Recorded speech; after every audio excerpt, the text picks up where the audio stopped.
Shalom teman-teman yang terkasih dalam Tuhan, apa kabarnya nih? Gak berasa ya kita udah lewatin tahun 2020 dengan cukup baik, dan sekarang kita udah memasuki di awal tahun 2021. Teman-teman mungkin selama tahun 2020 itu banyak ups and down yang kita lalui, banyak juga problem yang harus kita lewatin, dan teman-teman harus selalu ingat kalau Tuhan itu gak pernah ninggalin kita, dan Tuhan itu akan selalu membuka tangannya untuk kita datang ke hadapan Tuhan. Mari teman-teman, aku mau ajak teman-teman untuk kita sama-sama tenangkan hati kita tenangkan pikiran kita datang kepada Tuhan sambil kita mengucap syukur. Thank you Tuhan untuk 1 tahun yang boleh Tuhan pimpin dalam hidup masing-masing dari kita, dan sekarang untuk tahun berikutnya yang Tuhan juga boleh berikan kepada kita.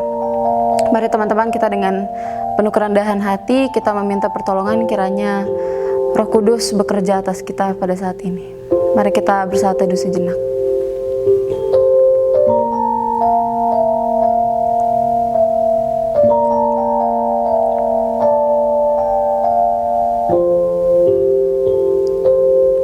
Amin. Teman-teman, seperti ayat Alkitab di Yesaya 59 ayat 1 sampai 2 yang berkata, sesungguhnya tangan Tuhan itu tidak kurang panjang untuk menyelamatkan kita, dan pendengarannya itu tidak kurang tajam untuk mendengar, tetapi yang merupakan pemisah antara kamu dan Allahmu ialah dosamu sendiri, yang membuat dia menyembunyikan diri terhadap kamu sehingga ia tidak mendengar, dan ialah dosamu. Mari teman-teman, kita nyatakan sukacita kita datang ke hadirat Tuhan dengan penuh kerendahan hati sambil kita menaikkan pujian penyelamatku.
Teman-teman, dengan penuh ucapan syukur kita ulang lagu ini, kita angkat lagu ini sekali lagi dari awal.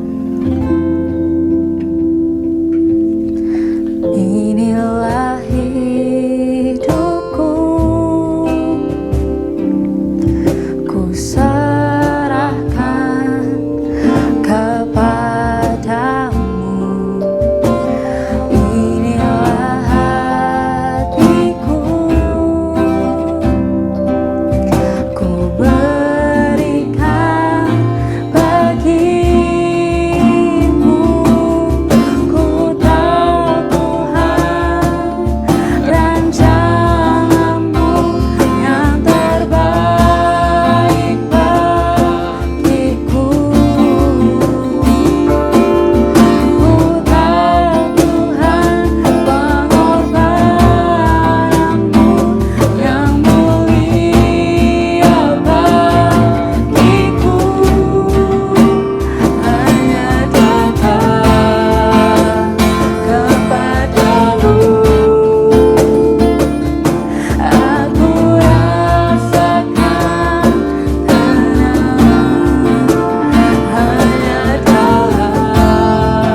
hadirat-Mu, ku rasakan damai-Mu. Inilah hidupku, ku serahkan kepadamu.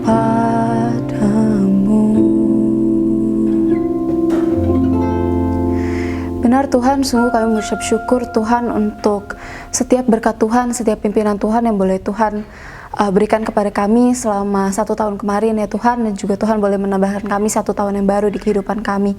Tuhan, pada saat ini kami datang ke hadirat-Mu Tuhan, kami memohon kepadamu ya Bapa Tuhan, tolong berikan kami supaya kiranya kami sadar bahwa tidak ada yang lain selain daripadamu ya Bapa. Tidak ada jalan keselamatan lain daripadamu ya Tuhan. Tuhan juga tolong berkati ibadah kami ini yang akan kami lakukan Tuhan, mungkin secara online, mungkin kami nggak bisa bertemu dengan teman-teman kami secara langsung, mungkin hanya sebatas lewat Zoom Tuhan, tapi kiranya Tuhan ibadah ini bisa menyadarkan kami, bisa menguatkan juga kami Tuhan. Tuhan tolong pimpin ibadah ini dari awal, pertengahan hingga akhirnya ya Bapa. Tuhan yang hadir bersama-sama dengan kami ya Tuhan, Tuhan yang beserta dengan kami. Kami sungguh mengucap syukur ya Bapa, dalam nama-Mu kami sudah berdoa. Amin. Teman-teman, seperti ayat Alkitab dan juga pujian yang tadi kita boleh nyanyikan, kita disadarkan kembali bahwa nggak ada jalan keselamatan lain daripada Tuhan. Tuhan itu satu-satunya jalan keselamatan yang selalu ada untuk kita. Dan Tuhan itu nggak pernah menutup tangannya daripada kita. Teman-teman, pada saat ini mungkin sering dari kita itu melupakan, mungkin sering dari kita meminta banyak hal yang terkadang sebenarnya nggak logis. Kita meminta ini itu sama Tuhan, dan kita berharap Tuhan tolong kabulin secepatnya. Tuhan aku mau ini, Tuhan aku mau itu. Tapi kadang kita lupa kalau sebenarnya yang terpenting dalam kehidupan kita itu adalah seberapa kita mengimani apa yang sudah Tuhan ajarkan. Dan teman-teman, mungkin terkadang kita lupa akan betapa besar karya Tuhan dalam hidup kita. Dan teman-teman, di sini aku mau ajak teman-teman untuk kita sama-sama berenung, kita sama-sama memikirkan apakah selama 1 tahun kemarin kita sudah benar-benar percaya kalau Tuhan itu satu-satunya jalan keselamatan bagi kita. Apakah selama 1 tahun kemarin kita sudah benar-benar menyerahkan seluruh hidup kita kepada Tuhan dan kita benar-benar berserah kepada Tuhan? Atau justru kita lebih banyak mengandalkan diri kita sendiri? Teman-teman, mari saat ini kita ambil waktu kita sejenak teman-teman untuk mengambil selah kita ya teman-teman. Kita berdoa sama Tuhan, kita bilang sama Tuhan, Tuhan ajar aku untuk bisa lebih mengenal siapa Engkau. Tuhan, mari kita angkat pujian pertolongan-Mu.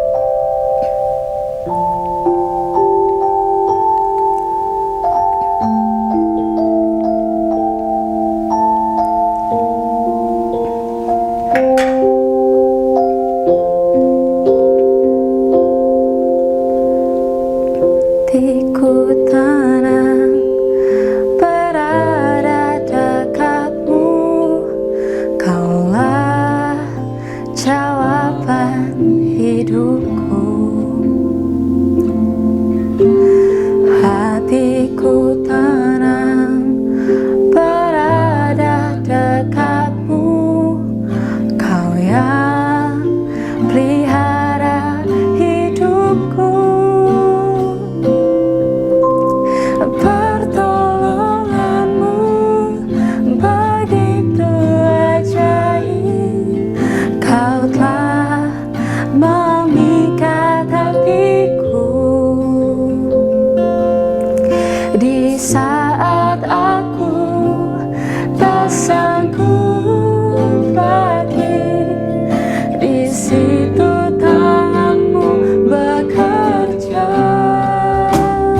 jawaban hidupku. Hatiku tenang berada dekatmu, Kau yang pelihara hidupku. Pertolonganmu begitu ajaib, Kau kan memikat hatiku. Di saat aku tak sanggup lagi, di situ tanganmu bekerja. Pertolonganmu begitu ajaib, Kau kan memikat hatiku. Kini mataku tertuju padamu, ku rasakan kasih-Mu, Tuhan. Teman-teman, mari kita dengan kerendahan hati, teman-teman, kita bilang sama Tuhan, kita ngomong sama Tuhan, benar Tuhan, pertolongan Tuhan itu nggak akan mengecewakan saya. Pertolongan Tuhan itu nggak akan membuat saya menjadi hilang arah, tapi pertolongan Tuhan itu justru yang membuat saya kembali kepada Tuhan. Teman-teman, mari kita sama-sama mengulang lagu ini, kita mengangkat pujian ini, kita ulang pertolongan-Mu. Pertolongan Tuhan itu begitu ajaib dalam hidup kita.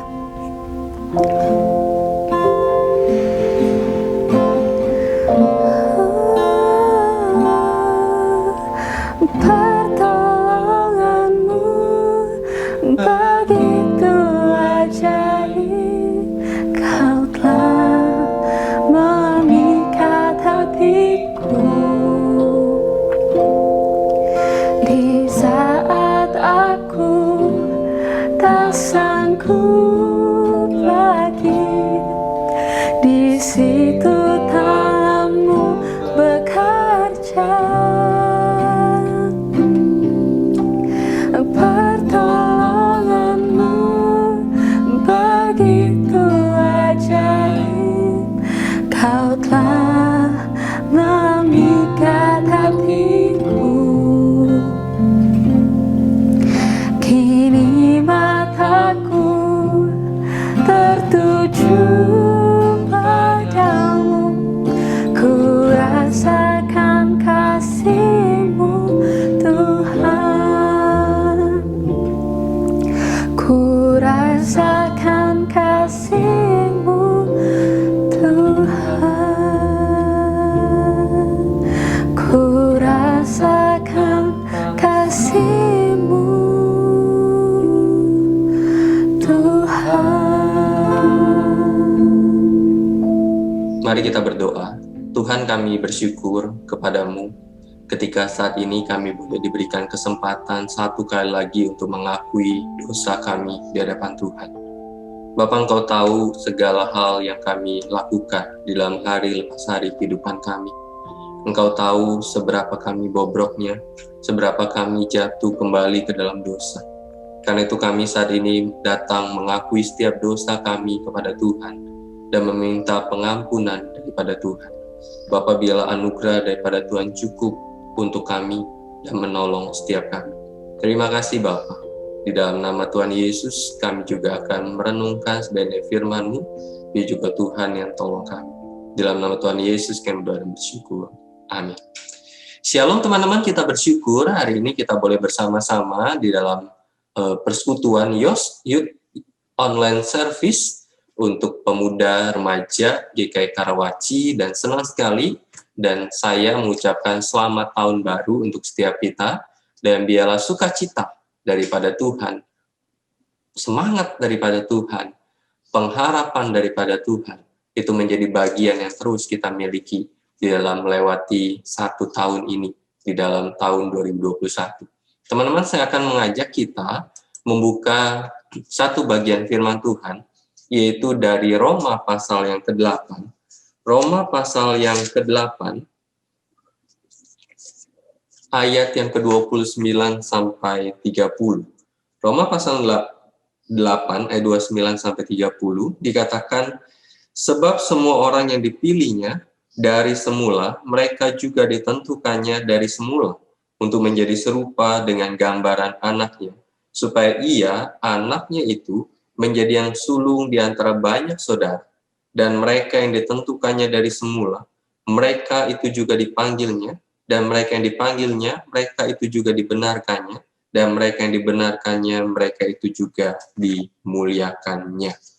Teman-teman, ada satu peristiwa yang menarik di dalam Kisah Para Rasul pasal yang ke-16 ayat yang ke-30, kisah bagaimana seorang kepala penjara di Filipi ketika dia memunculkan sebuah penyataan atau sebuah pertanyaan seperti ini, bahwa Tuan, apakah yang harus aku perbuat supaya aku selamat?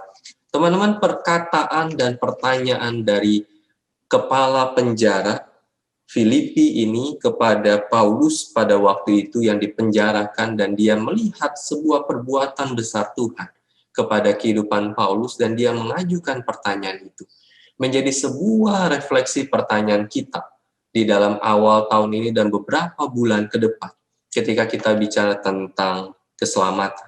Teman-teman, di dalam kekristenan, itu di dalam dunia teologi kekristenan, kita bicara tentang dua kata biasanya. Yang pertama adalah ordo salutis, dan kemudian yang kedua adalah historia salutis. Historia salutis punya pengertian seperti apa? Historia salutis punya pengertian bahwa sejarah keselamatan itu perspektif historia salutis berkaitan dengan apa yang Kristus telah lakukan dan apa yang telah diberikan kepadanya, dan mempertimbangkan apa yang kita sebagai anggota-anggotanya ambil bagian di dalamnya. Dia menderita dan dimuliakan. Dan dalam persatuan dengan dia dibangkitkan, dia naik ke surga, dia duduk bertahta dalam persatuan dengan Sang Bapa itu. Kita memiliki hak istimewa dan menantikan pemenuhan di dunia yang akan datang. Dia menghakimi semua orang, dan kita yang bersatu dengannya juga akan menghakimi dunia ini. Ini adalah cara teologis dilakukan dalam kaitan dengan historia salutis atau sejarah keselamatan. Tetapi ada satu istilah lagi adalah ordo salutis. Itu adalah bicara tentang urutan keselamatan. Kalau tadi sejarah keselamatan, kalau ordo salutis adalah urutan keselamatan. Dan ini menjadi fokus kita, yaitu ordo salutis. Ordo salutis berbicara tentang atau berfokus pada tindakan Tuhan dan tanggapan individu dalam keselamatan. Tuhan memanggil kita, menghasilkan regenerasi dalam diri kita, sehingga kita meresponi pertobatan, iman, dan ketaatan. Ordo salutis lebih berkaitan dengan urutan logis. Ordo salutis adalah salah satu cara yang sangat berguna untuk menjaga fakta bahwa kitab suci dengan sangat jelas mengajarkan bahwa dari awal sampai dengan akhir, keselamatan kita adalah pekerjaan Tuhan yang diselesaikan untuk kita oleh Tuhan Yesus Kristus. Keselamatan kita benar-benar berasal dari Tuhan, dari awal sampai pada akhir. Rasul Paulus memberikan bentuk ringkasan dari ordo salutis ini di dalam Roma pasal yang ke-8, ayat 29 sampai dengan 30. Rasul Paulus mengatakan pada kita bahwa Tuhan itu mengetahui orang-orang tertentu dan menentukan mereka untuk menjadi serupa dengan gambar anaknya.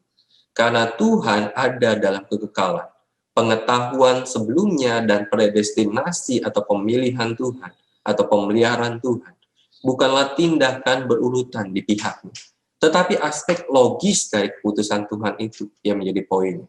Di dalam Roma pasal ke-8 ayat ke-30 itu mengatakan bahwa Tuhan memanggil orang-orang ke dalam kerajaannya, dan mereka dipanggil untuk dibenarkan.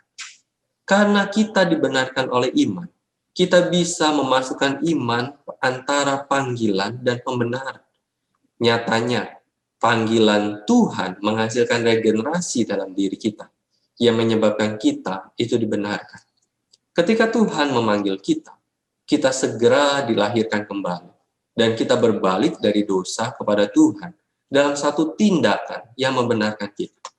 Dan mereka yang dibenarkan segera dimuliakan, diangkat menjadi anak-anak Tuhan. Nilai dari Ordo Salutis adalah kita melihat dengan jelas bahwa Tuhanlah yang menyelamatkan dan membebaskan kita dari kecenderungan berdosa untuk mengambil pujian atas keselamatan kita. Kita tidak menyatakan bahwa saya menemukan Tuhan, tetapi yang paling benar, yang sesuai dengan Alkitab adalah Dia menemukan saya. Bukan saya menemukan Tuhan, tetapi Tuhan yang menemukan saya. Karena itu bersuka cita, karena Tuhan yang menjadi penulis dan penyempurna iman kita. Ketika orang Kristen bicara tentang Ordo Salutis, ketika kita hari ini dan minggu-minggu ke depan kita akan bicara tentang berbagai rangkaian di dalam Ordo Salutis ini, maka kita bicara tentang urutan keselamatan itu.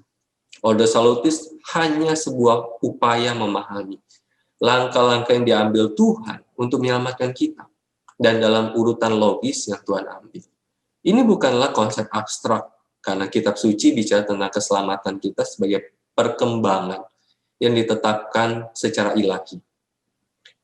Bagian pertama dari bagian ini adalah apa yang disebut sebagai rantai emas, keselamatan, yang ditemukan dalam Roma pasal yang ke-8, ayat 28-30 yang kita sudah baca. Dalam perikop ini, Paulus menuliskan, dan kita tahu bahwa bagi mereka yang mengasihi Tuhan, segala sesuatu bekerja bersama untuk kebaikan. Bagi mereka yang terpanggil, sesuai dengan tujuannya. Bagi mereka yang diketahui, yang Dia ketahui sebelumnya. Dia juga telah mengkhususkan untuk serupa dengan gambaran putranya, agar Dia menjadi sang sulung di antara banyak saudara. Dan mereka yang ditakdirkan, Dia juga dipanggil, dan mereka yang dipanggil, mereka juga dibenarkan.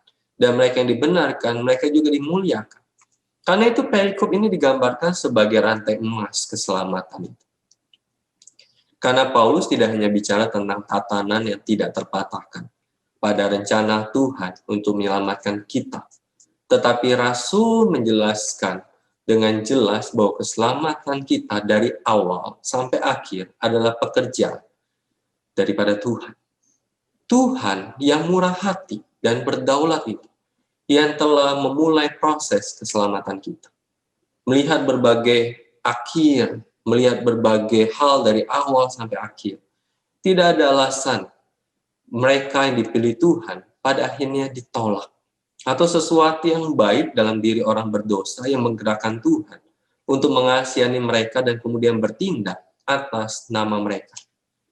Paulus mengingatkan pembacanya bahwa Tuhan memiliki kuasa mengubah segala sesuatu menjadi baik, sesuai dengan tujuan Tuhan. Oleh karena itu, ketika Injil dikhotbahkan kepada kita, Allah memanggil umat pilihannya beriman kepada Yesus Kristus. Dan seruan itu melibatkan Ordo Salutis. Paulus bicara tentang mereka yang diketahui oleh Tuhan. Orang-orang yang telah ditetapkan oleh Tuhan. Orang-orang yang telah dipilih oleh Tuhan dalam kekekalan. Beberapa orang secara keliru menganggap bahwa Tuhan memiliki koridor waktu dan kemudian memilih menyelamatkan mereka yang dikenal sebelumnya akan percaya Injil ketika diberitakan kepada mereka. Tetapi Paulus berkata tidak. Paulus telah memberitahu kita bahwa panggilan orang-orang tertentu kepada keselamatan tidak berdasarkan pada iman, tetapi berdasarkan pada tujuan Allah. Tuhan mengetahui apa yang akan kita lakukan sebelumnya. Tetapi Tuhan mengenal kita sebagai individu dalam arti penuh yang digambarkan dalam Mazmur 139. Di mana Tuhan dikatakan mengetahui pikiran kita, bahkan sebelum kita memikirkannya. Menurut Rasul Paulus, predestinasi mengacu pada tujuan khusus yang dipilih untuk menjadi serupa dengan gambaran Kristus.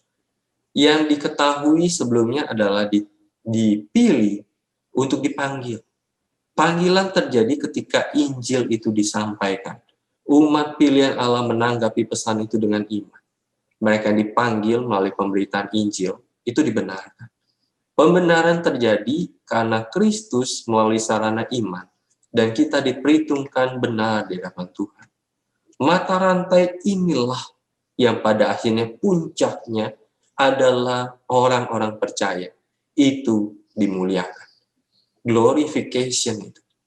Artinya kita sepenuhnya dipulihkan dari pengaruh dosa pada hari ketika orang mati di dalam Kristus dibangkitkan. Maksud Paulus adalah bahwa Tuhan memulai keselamatan kita dan memastikan bahwa itu selesai.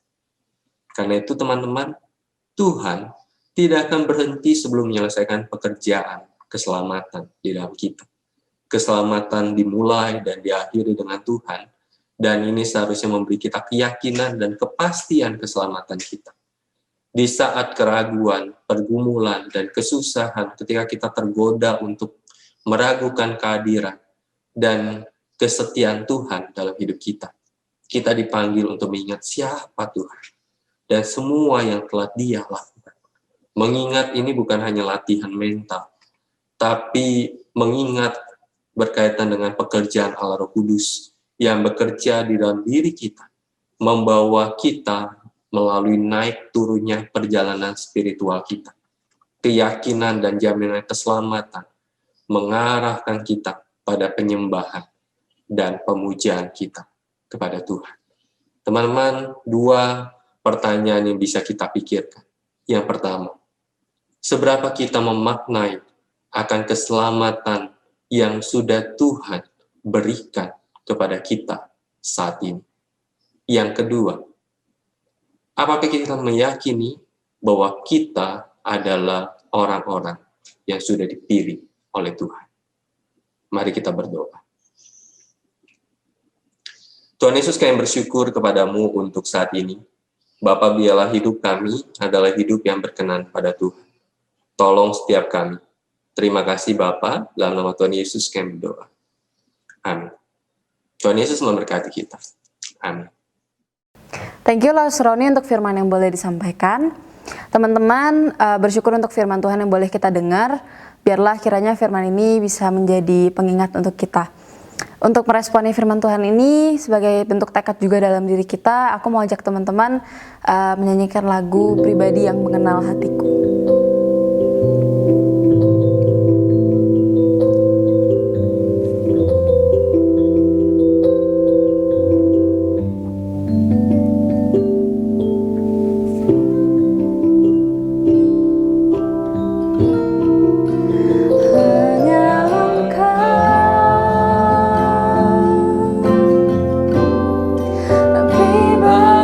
yang mengenal hatiku.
mengucap syukur Tuhan untuk ibadah yang boleh kami jalankan. Tuhan juga berkati ibadah kami tadi dari awal, pertengahan hingga akhir Tuhan. Sekarang kami akan bertemu via Zoom Tuhan dengan teman-teman kami ya Bapak. Tuhan tolong berkati kiranya apa yang kami dengarkan pada ibadah hari ini bisa membawa berkat Tuhan. Bukan hanya untuk kami tapi untuk orang-orang juga di sekitar kami ya Bapak. Sungguh mengucap syukur Tuhan atas berkat-Mu ya Bapa. Terima kasih Tuhan, dalam nama Tuhan Yesus kami sudah berdoa dan mengucap syukur. Amin. Oke teman-teman, ibadah kita udah selesai nih. See you di Zoom ya teman-teman. Jangan lupa untuk ikut online service meetingnya. Bye-bye, see you.